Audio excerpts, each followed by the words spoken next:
Commander, something you need? How's the Normandy performing? Is she everything they said she'd be? She's the best ship in the fleet, if you've got a pilot who knows how to handle her. Balance isn't what you'd expect. Takes a while to get used to that oversized drive core we got stuffed in the back, and her power can sneak up on you if you're not careful. The Normandy's probably too much ship for your average Alliance pilot, Commander.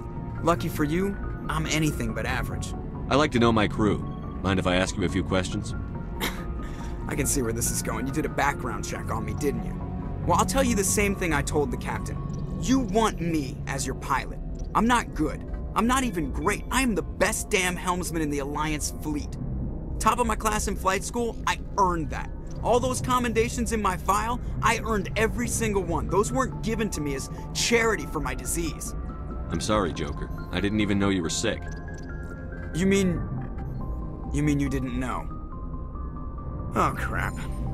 Okay, I've got Wrex syndrome, brittle bone disease. The bones in my legs never develop properly. They're basically hollow, too much force and they'll shatter. Even with crutches and my leg braces, it's hard to get around. One wrong step and crack! It's very dramatic, but I've learned to manage my condition, Commander. Put the Normandy in my hands and I'll make her dance for you. Just don't ask me to get up and dance unless, you like the sound of snapping shin bones. I need to know more about this Wrex syndrome if I'm putting my ship in your hands. Yeah, of course you do. It's an extremely rare condition. Nobody knows exactly what causes it. Genetic, maybe. It's treatable, but there's no cure. I classify my case as moderate to severe. I was born with over a dozen fractures, hip, thighs, ankles. My bones were already breaking in the womb. 100 years ago, I wouldn't have survived past my first year. Lucky for me, modern medical science has turned me into a productive member of society. You're not gonna break a bone trying to fly the ship, are you? I don't fly with my feet, Commander, so I'm fine as long as I'm in this chair. I gotta be real careful when I get up to take a piss, though. I can do my job as well as anyone on the ship. Better, actually. So don't worry about it. I'm not trying to make you uncomfortable. Let's talk about something else. Whatever you want, Commander. Why does everyone call you Joker? It's a lot shorter than saying Alliance Flight Lieutenant Jeff Moreau. Plus, I love to make little children laugh. I was just thinking how much you remind me of Santa Claus. Look, I didn't pick the name. One of the instructors in flight school used to bug me about never smiling. She started calling me Joker, and it stuck. Why didn't you ever smile? Hey, I worked my ass off in flight school, Commander. The world's not gonna hand you anything if you go around grinning like an idiot. By the end of the year, I was the best pilot in the academy, even better than the instructors, and everybody knew it. They'd all got their asses kicked by the sickly kid with the creaky little legs. One guess who was smiling at graduation? I have to go. All right, see ya.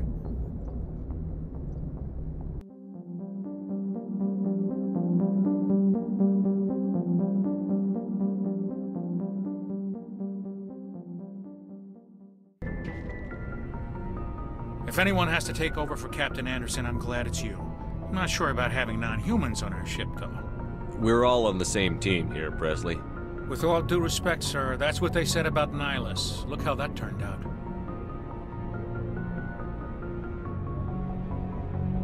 Speak freely, Pressly. I want to know if you have a problem with non-humans. It's not that, Commander. Humanity has always handled its own problems. Saren attacked one of our colonies. We should be the ones to stop him. We don't need their help. Some people think asking for help is a sign of weakness. That's just being stupid and stubborn.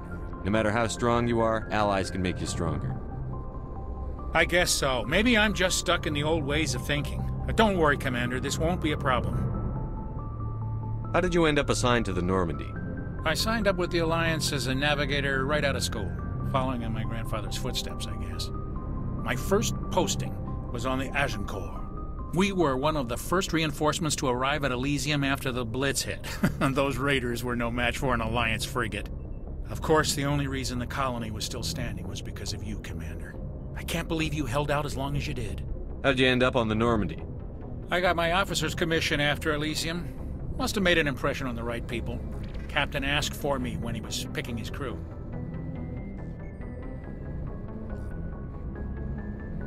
Carry on, Pressly. Yes, sir.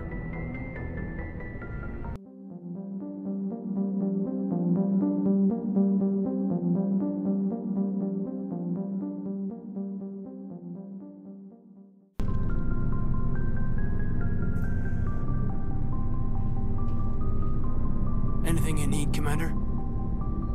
What's your opinion on the last mission? I don't see how we could have done things any better. At least not without getting to Eden Prime sooner. And we were on the scene faster than any other Alliance ship could have been. Just trying to get a sense of where the crew's at. Thoughts? I've wasted enough of your time for now, Commander. We'll have time for personal debriefings later. We'll talk another time, Lieutenant. Commander?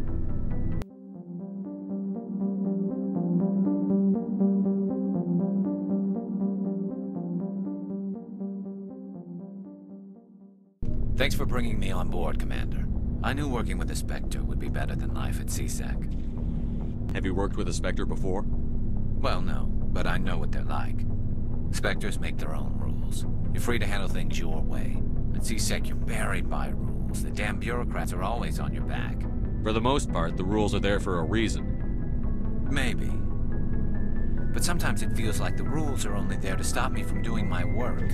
If I'm trying to take down a suspect, it shouldn't matter how I do it, as long as I do it.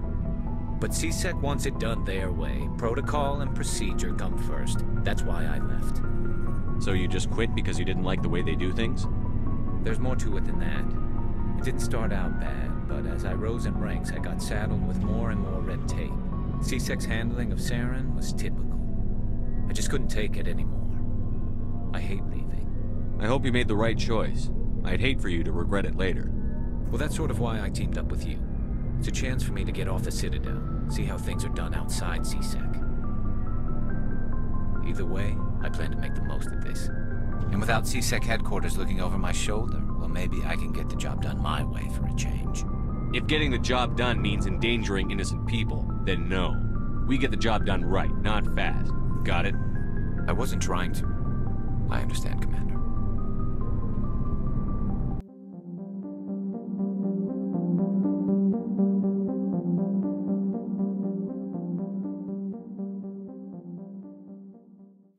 Commander? What's your opinion on the last mission?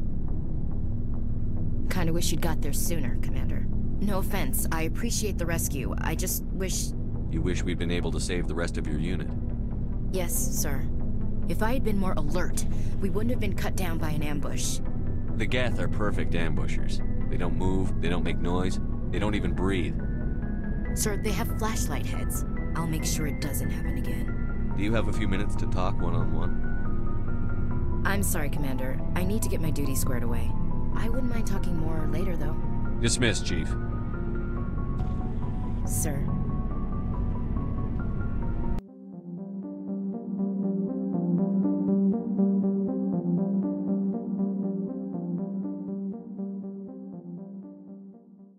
Nice ship you've got, Shepard. What can I do for you? What's your story, Wrex? There's no story. Go ask the Quarian if you want stories. You Krogan lived for centuries. Don't tell me you haven't had a few interesting adventures. Well, there was this one time the Turians almost wiped out our entire race. That was fun. I heard about that. You know, they almost did the same to us. It's not the same. It seems pretty much the same to me. So your people were infected with a genetic mutation? An infection that makes only a few in 1,000 children survive birth? And I suppose it's destroying your entire species? I suppose it isn't all the same. I don't expect you to understand, but don't compare humanity's fate with the Krogan. Sorry, Wrex. I wasn't trying to get you upset. Your ignorance doesn't upset me, Shepard. As for the Krogan, I gave up on them long ago. The genophage infected us, but it's not what's killing us. Are your people really dying? We're sure not getting any stronger. We're too spread out. None of us are interested in staying in our own system. Lots of species have left their homes and prospered. But they go to colonize new worlds. We're not settlers. We're warriors. We want to fight. So we leave. Hire ourselves out. And most of us never go back. What can you tell me about the genophage? Ask the Solarians if you want details. They made it. All I know, it makes breeding nearly impossible. Thousands die in stillbirth, and most never get that far. Every Krogan is infected. Everyone. And no one's rushing to find a cure. Why don't the Krogan try to find a cure? When was the last time you saw a Krogan scientist? You ask a Krogan, would he rather find a cure for the genophage or fight for credits? He'll choose fighting every time. It's just who we are, Shepard. I can't change that. Nobody can. So long, Wrex. Shepard.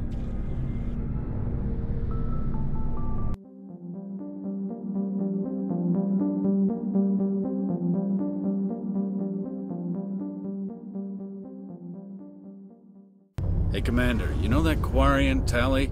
She's been spending all her time down here asking me about our engines.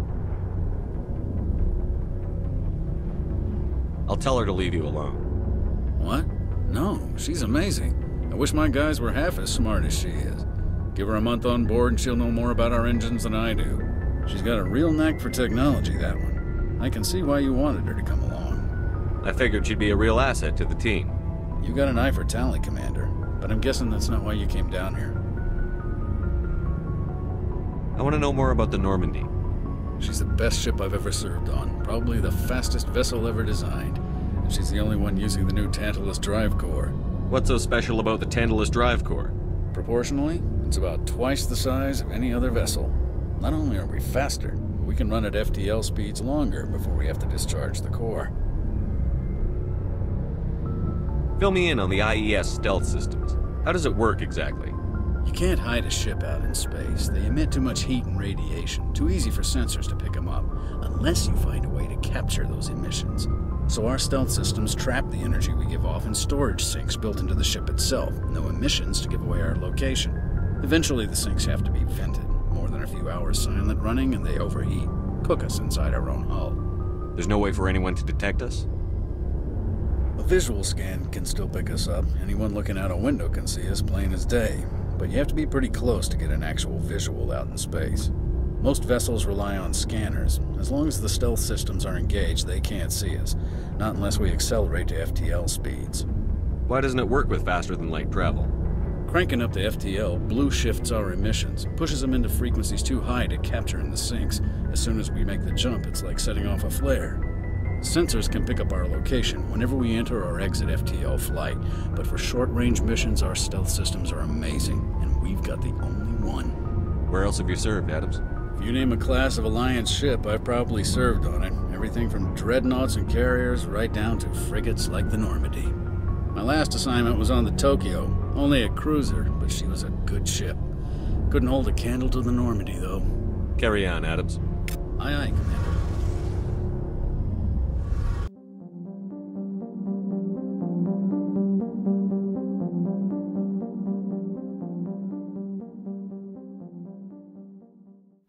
Your ship's amazing, Shepard. I've never seen a drive core like this before. I can't believe you were able to fit it into a ship this small.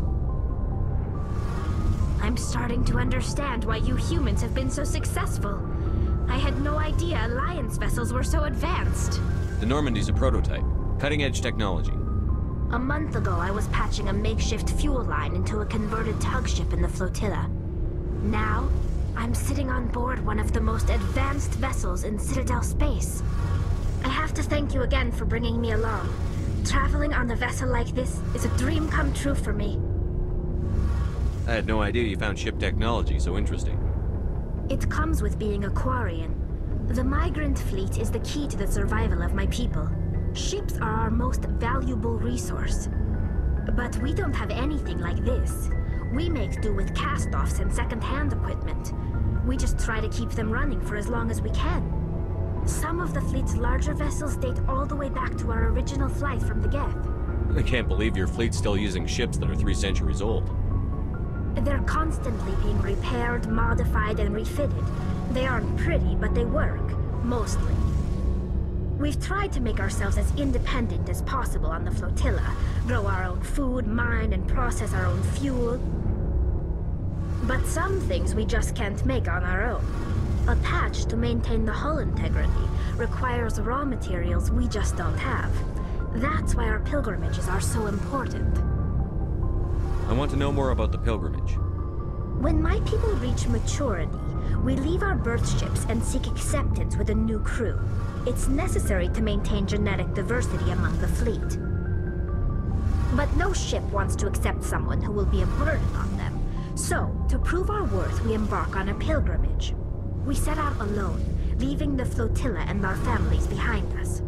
We only return once we have found something of value we can bring back to the fleet. This is presented as a gift to the captain of the respective ship we wish to join. If the gift is accepted, we are welcomed into the crew. Can a captain choose to reject the gift? That doesn't happen often. Most captains are eager to increase the size of their crew. It increases their own standing in our society. Even when a gift is not particularly valuable, the captain usually accepts it out of a sense of tradition. However, there is a stigma to presenting a substandard gift. It's not the best way to make a good impression on a new community. Most pilgrims don't return until they find something worthwhile. I want to talk about something else. Like what? Tell me about your people. Our lives aren't easy. Resources are scarce, and we are constantly on the move. Everything we do must in some way contribute to the continuation of the migrant fleet. There are 17 million Quarians in the flotilla, and each of us relies on the others for survival. The bonds among my people are strong. Unfortunately, we have had to surrender many of the freedoms and civil liberties other species take for granted. What kind of freedoms? Well, it's illegal for parents to have more than one child. If our population grows too much, it would strain our resources to their breaking point. Of course, we also can't allow our numbers to become too few. If our population is in decline, the rule against single births is temporarily repealed. In extreme cases of population decline, incentives are even offered to encourage multiple births, though the Conclave hasn't had to take such measures in nearly a century. That's your government. The Conclave is our civilian branch of government. Each ship can elect a representative to serve on the Conclave and make decisions that affect the fleet as a whole. On matters that affect an individual ship, however, the captain has the final say. It's a tradition that dates back to the early days, when the fleet was governed by martial law. Fortunately, most captains nowadays are smart enough to have an elected council from their crew to give them advice and guidance. So the ultimate power rests with elected officials. In practice, the Conclave and the respective council for each ship tend to set the rules that govern our daily lives. But in theory, we are still under military jurisdiction. The 5 top-ranking military officials in the fleet serve on the Admiralty Board. These 5 have the power to overrule any decision by the Conclave in case of emergency. To do so requires unanimous agreement among the Admiralty, and they can only do this once. After that, the entire board must resign their posts. It's a safeguard that served us well.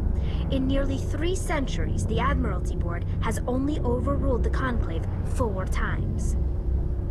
I want to know more about the Geth. I doubt I can tell you anything you don't already know. It's been almost 3 centuries since they drove my people into exile. All I know is the story of their origins, what they were when we created them, and how they turned on us. Interesting. The Geth were originally created to serve as an automated manual labor force.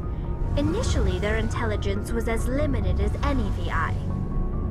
Over time, we made small modifications to their programming to allow them to perform more varied and complex tasks, bringing them closer and closer to true AI status. How come the Council didn't step in and stop you? This wasn't true AI research. We may have been skirting the bounds of the law, but we never did anything that was actually illegal.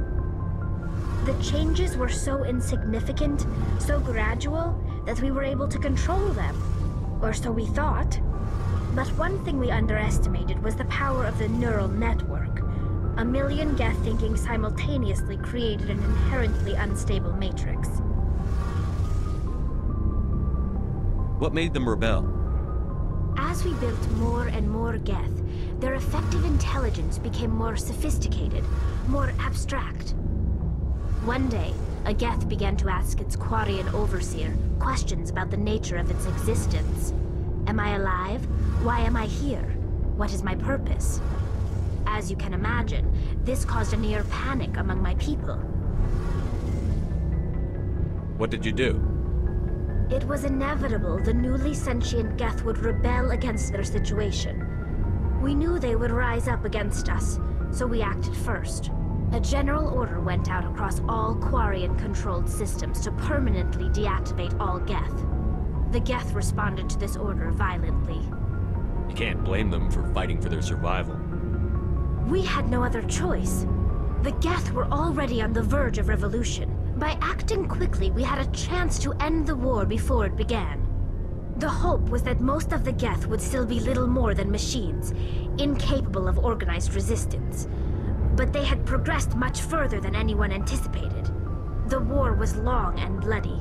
Millions upon millions of Quarians died at their hands. In the end, we were forced to flee our own homeworld.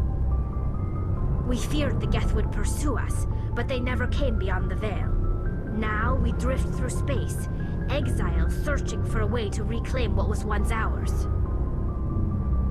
It's hard to feel sorry for you. Your ancestors tried to wipe out another species. We made a mistake when we created the Geth in the first place, but we did not make a mistake when we went to war against them. If we had not acted, they would have wiped us out. They're a synthetic life form. They have no use for organics. None. Why do you think they cut themselves off from the rest of the galaxy? Why do you think they've killed every organic being who's ever tried to contact them? I didn't mean to offend you. I'm sorry. I didn't mean to get so worked up. Most Quarians tend to have pretty strong opinions about the Geth. I should go. See you later.